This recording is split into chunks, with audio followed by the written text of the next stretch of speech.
Vasudevaya.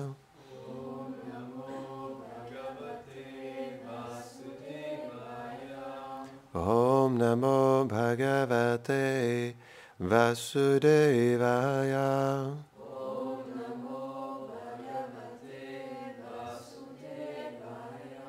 Om Namo Bhagavate Vasudevaya.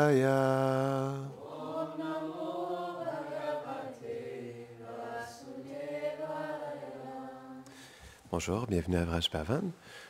Aujourd'hui, nous allons lire un verset du Srimad Bhagavatam, premier chant, chapitre 13.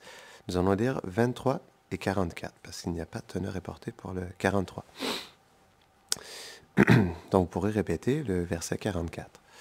Yata krido paskaranam samyoga vigamaviha ichaya kreditu syatam tataiva shechayanrinam. Traduction. De même que des jouets sont assemblés et dispersés par leurs joueurs, les êtres humains sont unis et séparés selon la volonté de Dieu. Verset 44.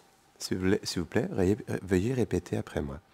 Yan manyase dhruvam lokam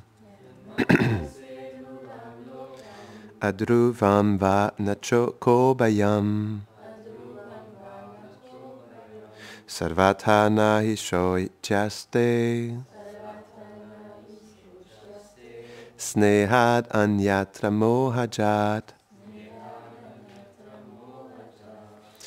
Traduction. Que tu considères les êtres vivants comme étant l'âme éternelle, comme l'enveloppe corporelle temporaire, ou comme la combinaison de l'âme et du corps. Il n'y a pas de cause de tristesse, car c'est l'illusion causée par l'ignorance qui rend quelqu'un malheureux. Commentaire. Dans les versets précédents, il a été dit que toute chose est sous le contrôle du Seigneur. C'est pourquoi, bien que l'âme spirituelle soit une partie intégrante de Dieu, consciente et distincte, elle n'est pas indépendante de lui. Ce n'est que lorsqu'elle désire se croire indépendante qu'elle subit l'influence de l'ignorance matérielle et qu'elle expérimente la lamentation et la souffrance. Les êtres qui sont incarnés dans des corps obtiennent une conscience adaptée suivant leurs actes passés, par l'entremise des influences de l'énergie matérielle.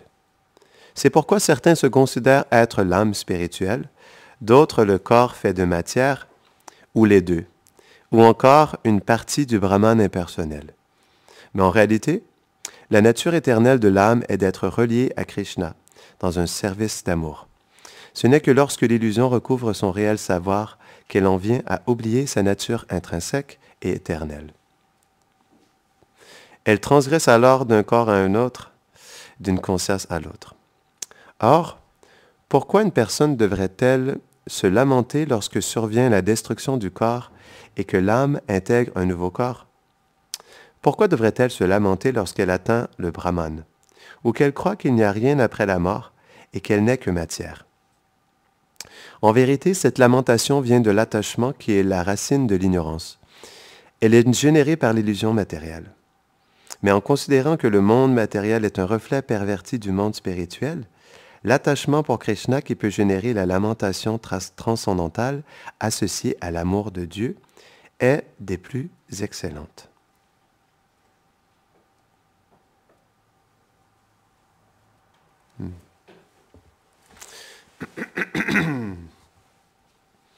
Om Jnanatimirandasya Jnananjarasharakaya Chakshurunmiritam Jena Tasmai Shri Gurave Namaha Shri Chaitanya Manobishtam Stapitam Jena Bhutale Swayam Rupa Kedamayam Dharati Svapadantikam He Krishna Karuna Sindho Dinabandho Jagatpate Gopesha Gopika Kanta Radha Kanta Namostude Tapta Kanchana Gaurangi Radhe Brindavaneshwari Vrishabhanu Sute Devi Pranamami Hare Priye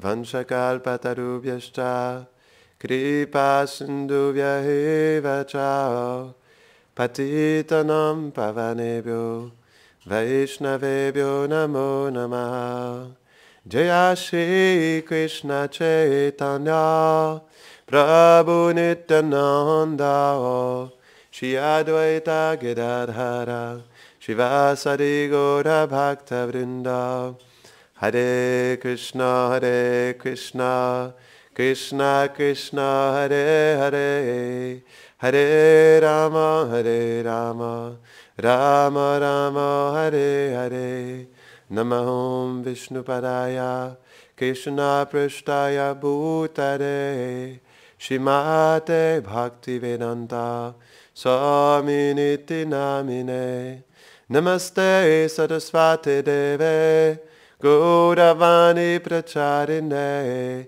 Nirvishesha Shunnavadi Pashtyatya Shatarine.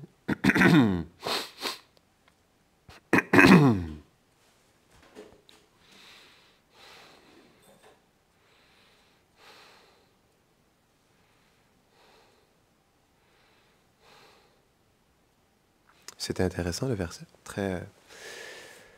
c'est très pertinent. Ça expliquait que c'est l'illusion causée par l'ignorance qui rend quelqu'un malheureux. On parlait de ça, je crois, c'était lorsqu'on revenait de la distribution des livres, hein, c'était il y a 2 soirs de ça, il y a 2 jours. On parlait qu'en réalité, une personne se sent blessée, une personne se sent vit de l'injustice ou une personne se sent rejetée, mais toutes ces choses, en réalité, c'est seulement lié avec l'illusion, parce que l'âme, elle ne peut pas être blessée. Donc Krishna, il dit ça dans la Bhagavad Gita. L'âme, elle ne peut pas être blessée, elle ne peut pas être touchée. Donc pour l'âme, il n'y a pas de justice, il n'y a pas d'injustice, non? Tout ça, ce sont des dualités de ce monde.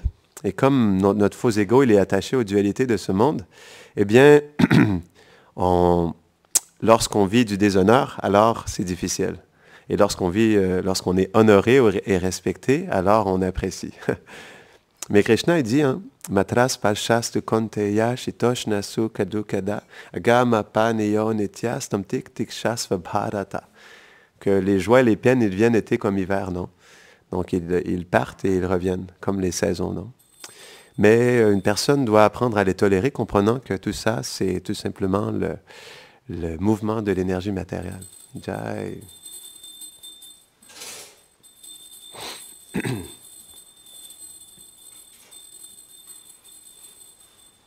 Il y a des beaux versets dans le 12e chapitre de la Bhagavad Gita. Verset, je crois que c'est 12 à 20. C'est très beau. Pour ceux qui distribuent des livres aussi. C'est des beaux versets à méditer pour la distribution de livres, parce que quand on est dans la rue, parfois les gens s'en foutent de nous. Et on peut être beaucoup rejeté, non? Et donc, ces versets, c'est des belles méditations parce que ça nous montre que tant dans l'honneur que dans le déshonneur, ou même Krishna a dit, je crois que c'est dans le verset 13 ou 14 du 12e chapitre, il explique que même les revers de situation de la vie, le dévot, il comprend que tout simplement, ça aussi, c'est le mouvement d'énergie matérielle. Donc, il n'est pas perturbé par toutes ces choses. C'est beau, hein, la dévotion. C'est beau la tolérance d'un Vaishnav, non? Et dans je ne sais pas, je ne me rappelle plus c'est dans quel chant du Bhagavatam, mais il y a un beau verset qui explique que le Vaishnav, en fait, peu importe les revers de situation dans sa vie, il voit toujours Krishna parce que, en fait, il est en relation avec Krishna. Et comme il est en relation avec Krishna, il voit tout connecté à Krishna. Donc c'est pourquoi il ne peut pas voir ces choses séparées de Krishna. Il voit toujours la miséricorde de Krishna dans chaque chose, dans tous les revers de situation de la vie. Parce que sa relation avec ce monde, elle est pas avec ce monde. Elle est avec Krishna. Donc, c'était expliqué, c'était beau. Le dernier point du commentaire, non? Mais en considérant que le monde matériel est un reflet perverti du monde spirituel, l'attachement pour Krishna qui peut générer la lamentation transcendantale associée à l'amour de Dieu est des plus excellentes. Je vais le relire. Mais en considérant que le monde matériel est un reflet perverti du monde spirituel, l'attachement pour Krishna, qui peut générer la lamentation transcendantale associée à l'amour de Dieu, est des plus excellentes. C'est très profond, ça. Je vais le relire, OK?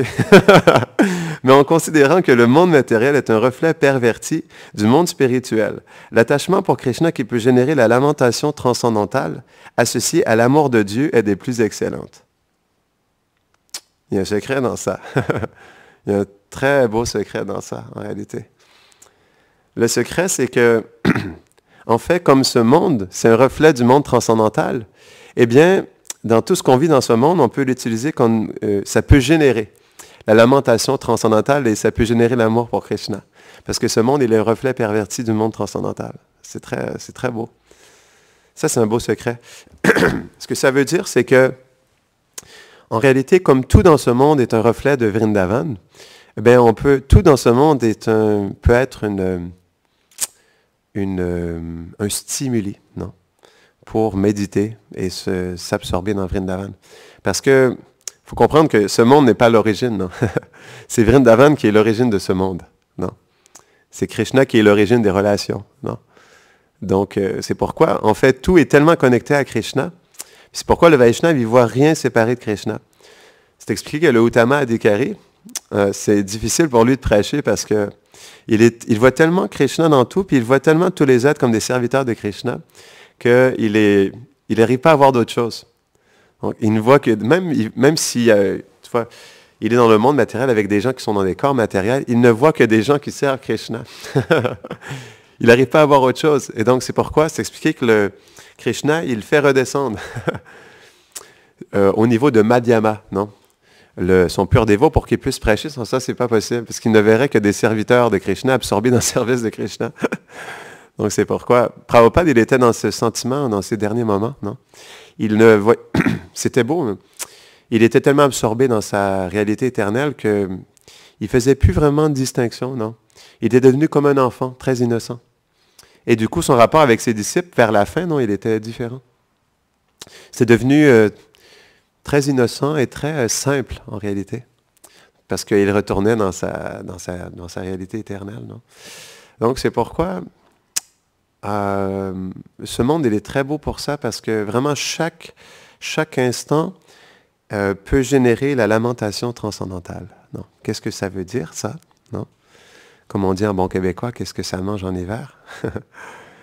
Ce que ça veut dire, c'est que le Vaishnava, comme la seule chose qu'il souhaite, c'est relationner avec Krishna. Non? Parce que, comme j'adore ce principe, notre vraie réalité, notre réalité factuelle, elle est notre relation avec Krishna. Non?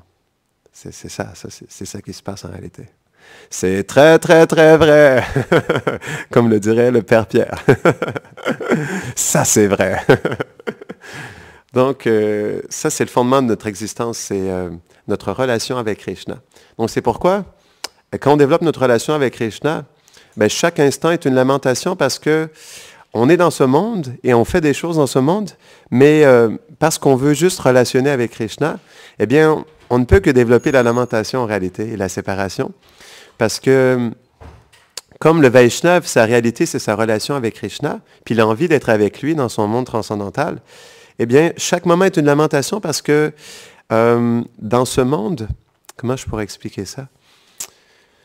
Mais comme ce monde, en fait, c'est un monde d'oubli, eh bien, ça rend difficile de se connecter avec Krishna parce qu'il y a plein de couches qui nous recouvrent. Et à moins d'être dans un niveau très élevé de la dévotion, non, d'être situé dans notre réalité éternelle, non? Eh bien, ces couches qui nous recouvrent et l'environnement externe, c'est même si ça vient de Krishna, reste que c'est quelque chose qui nous recouvre en réalité. Et c'est pourquoi, quand on comprend que toutes ces choses, même on expliquait que tout peut être un stimuli pour méditer sur Krishna et son monde transcendantal, eh bien, même si on médite sur ces choses, ça nous fait encore plus développer la lamentation et la séparation parce que, oui, on peut se souvenir de Krishna à travers ces choses, mais dans le souvenir de Krishna à travers ces choses, on a encore plus envie d'être avec Krishna.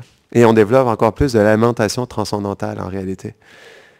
Et donc, même si on voit Krishna à travers ces choses, c'est pourquoi à un moment donné, le Vaishnava, il développe ce qu'on appelle l'Alyam. Non, c'est la seule et unique qualification pour obtenir la Raganuga Bhakti. Non? Tous les acharyas expliquent cela. C'est la conclusion de tous les acharyas. Que la dévotion spontanée dans les habitants de Vrindavan, la seule qualification pour l'obtenir, c'est l'Alyam, l'intense désir de l'obtenir. Non? Donc c'est pourquoi la lamentation transcendantale, elle est essentielle pour développer en fait ce l'Alyam, l'intense et ardent désir d'obtenir la compagnie de Krishna. Parce que elle nous fait sentir dans ce monde comme un étranger. Et donc, c'est comme les gopis, non? Krishna, il n'était pas là, elle vivait à Vrindavan. Et donc, il n'y a pas seulement Krishna, je pense qu'il y a même aussi, qui avait parlé de ça aux gopis? Je pense que même Uddhava avait dit la même chose, mais en tout cas, plusieurs fois, les gopis se sont fait dire ça, non? Que Krishna était dans leur cœur, ils pouvaient juste méditer sur Krishna, puis ils pourraient être avec lui. Mais pour elles, c'est jamais assez parce que ça, c'est ce qu'on appelle préma, non? Krishna préma. Il y a tellement d'amour dans le cœur pour Krishna qu'on veut être avec lui à chaque instant. On ne peut pas vivre sans lui. C'est pourquoi les gopis, elles ont maudit Brahma d'avoir des paupières. Parce qu'à chaque fois qu'elle clignait des yeux, elle ne pouvait plus voir Krishna. C'est expliqué chez Sri Saka, lorsque Krishna, il passait derrière un arbre, juste le fait qu'il ne voyait plus le beau corps de Krishna, non? Il manquait s'évanouir, non? Parce qu'il ne voyait plus Krishna un instant. Donc ça, c'est ce qu'on appelle Krishna Prema. C'est un amour qui est tellement profond pour Krishna que même un tout petit instant nous paraît, non? C'est comme l'explique Chaitanya Mahaprabhu, un petit instant, non? Un onzième de seconde paraît comme des millénaires. C'est ça la séparation de Krishna, non? Donc c'est pourquoi il faut comprendre le cœur des résidents de Vrindavan, non? Comme ils sont tellement en amour avec Krishna, pour eux, c'est impensable même de vivre un onzième de seconde sans la compagnie de Krishna. C'est ça l'amour des résidents de Vrindavan. C'est profond, hein? Donc c'est pourquoi, c'est ça la lamentation transcendantale, non? C'est pourquoi on doit beaucoup méditer sur les habitants de Vrindavan, parce qu'ils ont vraiment une lamentation profonde dans leur désir d'être avec Krishna. Et ça peut profondément nourrir notre propre lamentation aussi. Parce qu'on peut, dans leur séparation de Krishna, on peut voir qu'est-ce que la lamentation. Là. C'est quelque chose de vraiment intense. Mais c'est quelque chose qui est très touchant aussi, qui est très beau. Parce que cette lamentation, justement, elle montre leur attachement pour Krishna et leur amour pour Krishna. C'est ça qui est beau dans cette lamentation des résidents de Vrindavan. Et c'est ce que Chaitanya Mahaprabhu il est venu nous montrer aussi, non? Il est venu nous montrer comment pleurer pour Krishna, non? Dans le sentiment de Radharani. Qui mieux que Radharani pour nous montrer comment pleurer pour Krishna, non? Parce que Radharani, c'est elle qui a le plus d'amour pour Krishna, non? Parce qu'on comprend que Maya Yashoda, c'est une expansion de Radharani, non? Dans le sentiment parental. Donc, on peut comprendre que Radharani, c'est l'origine de l'amour pour Krishna, non?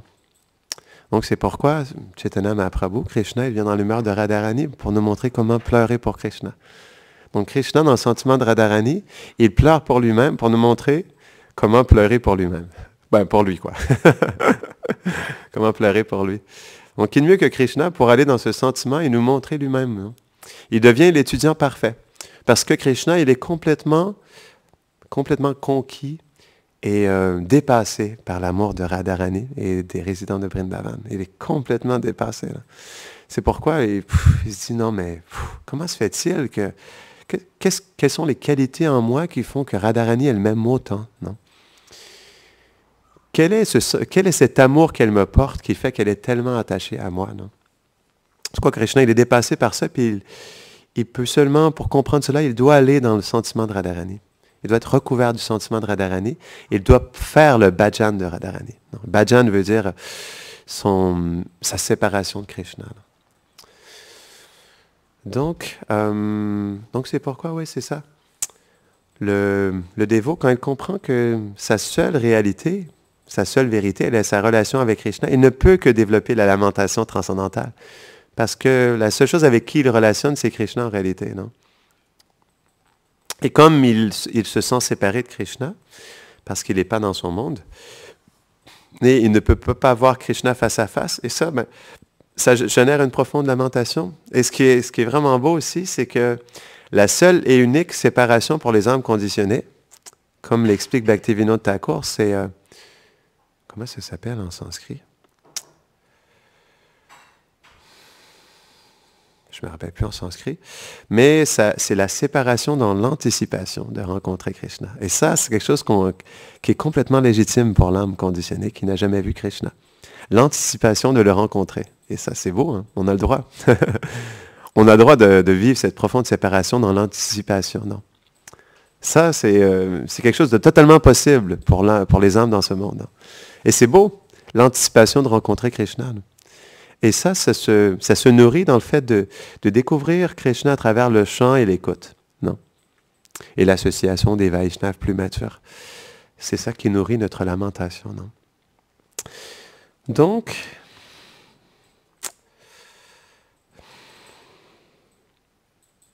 ouais, c'est ça. Pour le Vaishnava, il ne peut que constamment nourrir la lamentation, non? Parce que son seul désir, c'est d'être avec Krishna, d'avoir sa douce compagnie. Donc, c'est pourquoi chaque instant est tellement, pour lui, une intense opportunité, non? Tellement touchante de lamenter et de pleurer pour la compagnie de Krishna. Non? Donc, c'est ça le chemin de la dévotion, non? C'est le chemin des pleurs. Ouais, c'est le chemin des pleurs. Parce que les pleurs touchent le cœur de Krishna. Krishna, ce n'est pas quelqu'un qui est insensible, non? Même dans le Bhakti Sandarbha, je l'ai répété souvent, mais je vais le répéter encore parce que c'est un beau principe. Jiva Goswami, il explique que Krishna, c'est la raison pour laquelle aussi il met son dévot dans des revers de situation, dans des difficultés, parce que dans ces difficultés, le dévot pleure. Il pleure le refuge de Krishna. Et ça, c'est quelque chose qui fait fondre le cœur de Krishna. C'est ce que Jiva Goswami explique. Quand Krishna, il développe il sent de la compassion pour son dévot qui pleure sincèrement pour lui, eh bien, le cœur de Krishna fond. Et le cœur de Krishna qui fond, ça veut dire sa miséricorde, donc sa compassion. Et qu'est-ce que sa miséricorde? Qu'est-ce que sa compassion? C'est Radharani. C'est Radha Kripa. Donc, c'est pourquoi Krishna, il met son dévot dans des difficultés, non? C'est comme ça que Jiva Goswami l'explique. Je trouve que c'est vraiment un beau principe, ça, non? Et donc, ouais, c'est ça, Krishna n'est jamais sensible aux pleurs de son dévot, non? Mais on doit vraiment nourrir une profonde lamentation, non? Je crois que c'est dans le Prema Vilas, non? Chaitanya Mahaprabhu, il explique à un de ses associés, je crois que c'est quand il était au Bangladesh, il faisait une prédication au Bangladesh. Et donc, il avait dit à un de ses associés qu'on devrait se sentir complètement dévasté de ne pas être dans la compagnie de Krishna. On devrait sentir une dévastation totale. C'est intense, ça. C'est ça la lamentation transcendantale. On devrait se sentir complètement dévasté de ne pas être avec Krishna. C'est ça la séparation des Vaishnavas. C'est quelque chose de très profond, très intense. Et pour nourrir ça en nous, on doit entendre parler des sentiments des Vaishnavas, de leur bhava, non? De leur sentiment de séparation pour Krishna. Et ça, on le retrouve dans les bhajans des acharyas. Dans les bhajans de Narottam Das Thakur. Vous avez juste à lire Gopinath. C'est très beau, Gopinath. C'est la séparation de Bhaktivinoda Thakur. On peut vraiment sentir sa séparation dans ce chant, dans le chant de Gopinath. Donc c'est ça. Mais qu'est-ce qui fait que on n'arrive pas à nourrir cette lamentation pour Krishna? On n'arrive pas à sentir la séparation? C'est parce que on ne sent pas assez de connexion avec Krishna. Parce que plus on se connecte avec Krishna, et plus on développe la lamentation, parce que Krishna, c'est un être qui est absolument merveilleux.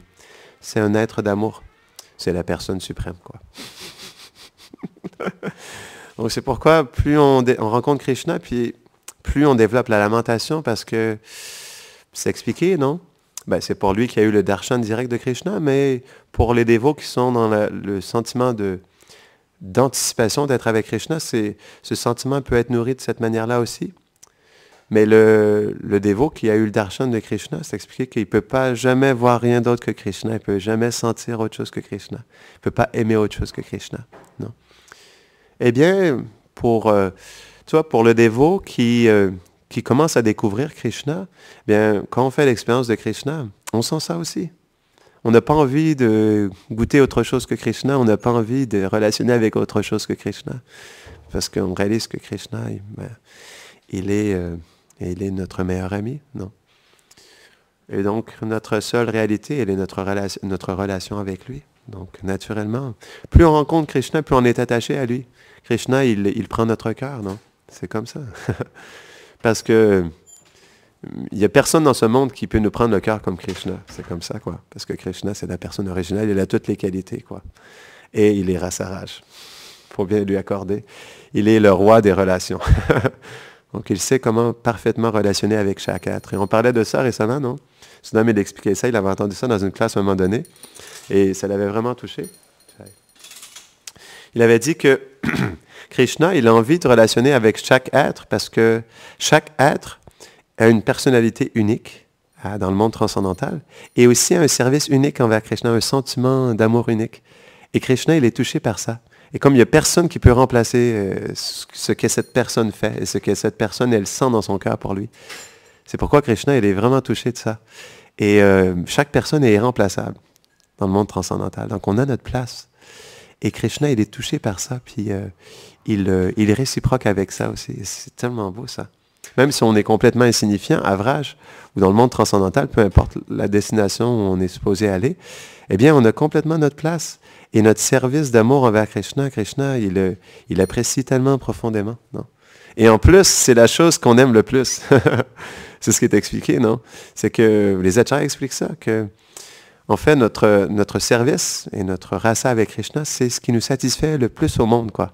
Et même, non, parfois les acharyas expliquent ça, que si on pourrait réellement faire l'expérience de notre Svarup, eh bien, ça irait complètement au-delà de toutes nos attentes inimaginables. Parce que on s'attend de quelque chose dans l'espace de notre expérience spirituelle, quoi.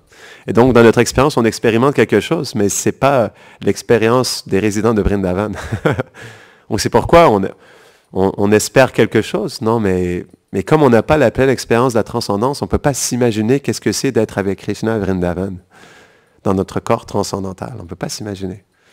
C'est quand on expérimente Prema qu'on peut comprendre qu'est-ce que c'est réellement. On se dit, wow, c'est vraiment spécial, quoi. C'est pourquoi personne ne peut tomber de Vrindavan.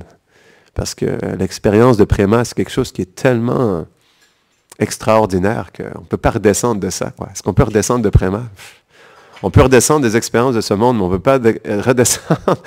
On peut pas redescendre de l'expérience de Prema. Ça, c'est impossible, quoi. Ça, c'est sûr. Donc, on va terminer ici. Non, je vais partager une petite histoire quand même, là. On est quand même à Vraj Bhavan, quoi. Il faut bien honorer le lieu. Bon, je vais partager une petite histoire. C'est pas très long, là. Il n'est pas encore 9 heures, donc si vous me permettez. OK. Vous êtes prêts? OK. Mm-hmm. C'est ici, ouais. OK. Donc, il y a un endroit qui s'appelle le Samadhi de Bilvamangala Thakur, non, à Vrindavan. Bilvamangala Thakur, on sait qu'il était là, il a vécu 700 ans, c'est expliqué. Et même, certains disent qu'il était encore vivant, parce que selon la date approximative où il serait apparu, eh bien, il était encore présent dans le temps des 6 Goswamis de Vrindavan.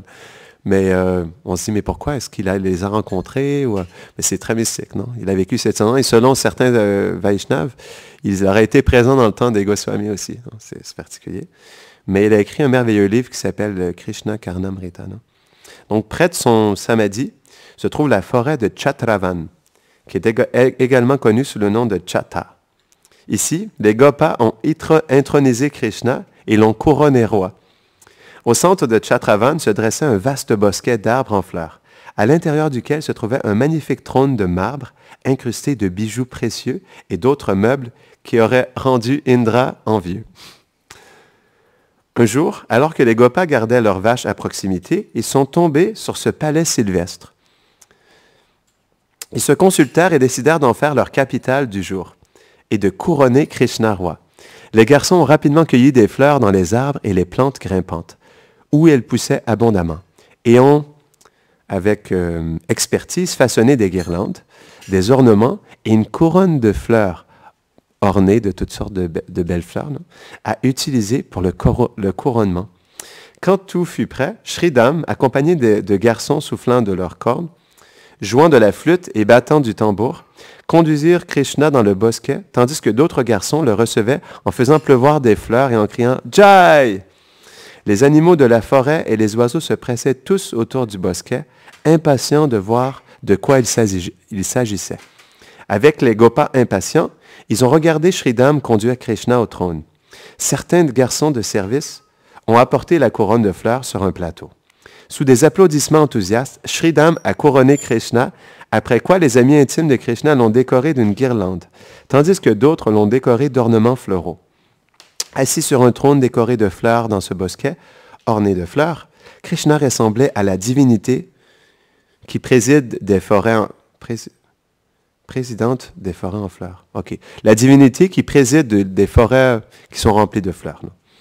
Entourée de ses pouvoirs, comme la couleur et l'arôme. Non? Donc, ses pouvoirs étaient la couleur des fleurs et l'arôme, le parfum des fleurs. Non? C'est beau? Parce qu'il est la divinité qui préside sur ces forêts. Non? Sri Krishna assuma aussitôt le rôle d'un roi, distribuant rapidement les postes gouvernementaux à ses amis les plus proches, qui prirent alors leurs positions respectives autour du jeune souverain. Balaram était assis sur le côté gauche de Krishna en tant que premier ministre. Shridam tenait le parapluie royal, une branche feuillue, au-dessus de la tête de Krishna. OK, le parapluie, c'est une branche feuillue. On est quand même dans la forêt de Vrindavan, donc ils prennent ce qu'ils ont à proximité, quoi. Et Arjuna Saka, non? Agitait un chamara d'un côté, tandis que Subal offrait Krishna du pan, non, du noix de Bethel, de l'autre côté. Madhu Mangal, le bouffon autoproclamé, le Joker, non, se tenait devant le trône, tirant des blagues et faisant des gestes amusants pour divertir l'assemblée, tandis que les musiciens jouaient et que d'autres garçons dansaient avec bonheur. Sur le conseil de Balaram, des messagers ont été envoyés dans les forêts environnantes pour proclamer la souveraineté de Krishna sur les habitants.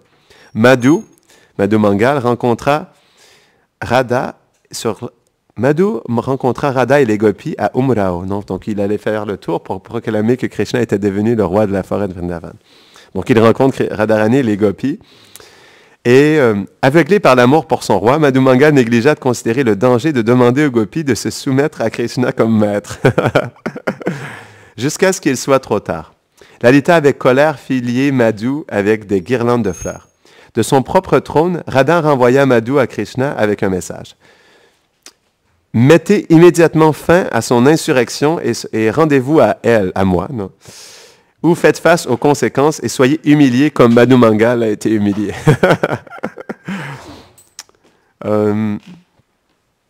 Pour faire comprendre à Krishna la gravité de son ultimatum, Radharani fit apporter des milliers de gopis armés de bâtons et prêts à marcher, à rentrer, non, comme une armée sur Chata, avec Madhu Mangal en face, quoi, pour dire, OK, vous avez vu ce qui s'est passé à Madhu Mangal, à quel point il a été humilié, mais c'est ce qui va vous arriver aussi si vous continuez à accepter Krishna comme le roi.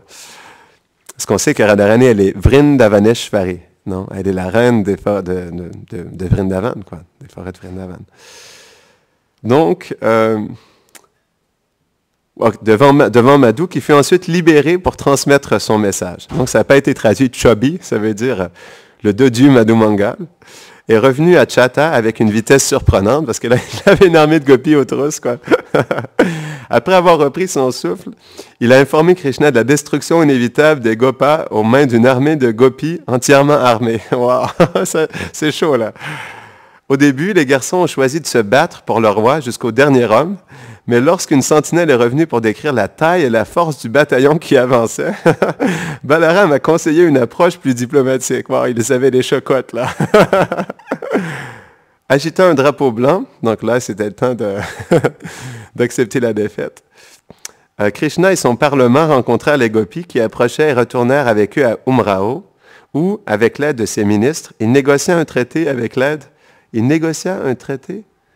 qui satisfaisait tout le monde. Non? Krishna accepta de se soumettre à Sri Radha, et Radha, en tant que gardienne de ses sujets, accepta de mettre Krishna à l'abri du roi Cupidon, qui attaquait constamment Krishna avec ses flèches acérées. Pendant que ces négociations confidentielles avaient lieu, les gopas se reposèrent, Vishram, à Bidavala. Des divertissements si merveilleux ont eu lieu dans cette forêt, C'est pourquoi elle est connue sous le nom de Chatravana. La forêt où il y a eu des négociations confidentielles. Ce qui termine le couronnement temporaire de Krishna comme le roi de Vrindavan. Jai Shri Vrindavaneshwari ki, Jai Nitai Gaura Premanande.